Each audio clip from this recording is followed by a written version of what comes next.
New York city নির্বাচনে Zohran মামদানির ইতিহাস করা জয় তাকে জাতীয় পর্যায়ের প্রভাবশালী নেতা হিসেবে দেখা হচ্ছে।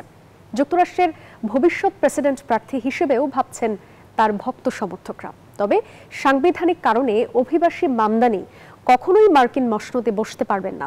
যুক্তরাষ্ট্রের সংবিধান অনুযায়ী দেশটির প্রেসিডেন্ট হতে হলে প্রার্থীকে অবশ্যই জন্মসূত্রে বা স্বাভাবিকভাবে নাগরিক হতে হবে। জোহরান মামদানি স্পষ্টভাবে এই শর্ত পূরণ করেন না। নিউ ইয়র্কের মেয়র নির্বাচনে এক গুচ্ছ রেকর্ড করা জয় পেয়ে মার্কিন রাজনীতিতে আলোচনার কেন্দ্রবিন্দুতে এখন 34 বছর বয়সী জোহরান মামদানি, যার উত্তাপ 85 লাখ মানুষের নিউ ইয়র্ক ছাড়িয়ে পড়েছে গোটা যুক্তরাষ্ট্রে। তাকে ভবিষ্যতের জাতীয় পর্যায়ের প্রভাবশালী নেতা হিসেবে দেখা হচ্ছে। নারী রাস্তার একমাত্র নাম ফেমিকন, যেন কাশফুলের নরম ছোঁয়া।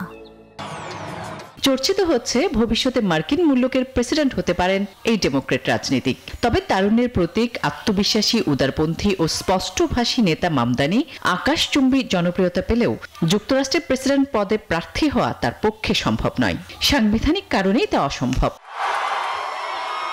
যুক্তরাষ্ট্রের সংবিধান বলছে কাউকে প্রেসিডেন্ট পদে প্রার্থী হতে হলে জন্মসূত্রে মার্কিন নাগরিক হতে হবে। মামদানি 1991 সালে উগান্ডার কাম্পালায় ভারতীয় পিতামাতার ঘরে জন্মগ্রহণ করেন আর 7 বছর বয়সে পরিবারের সঙ্গে চলে আসেন যুক্তরাষ্ট্রে। পরবর্তীতে 2018 সালে স্বাভাবিকভাবে মার্কিন নাগরিক হন, অর্থাৎ তিনি জন্মসূত্রে মার্কিন নাগরিক নন। জন্মসনদ ইস্যুতে এখন প্রেসিডেন্ট প্রার্থী হওয়া নিয়ে অনিশ্চয়তাই নিউ ইয়র্কের সদ্য নির্বাচিত মেয়র জোহরান মামদানি।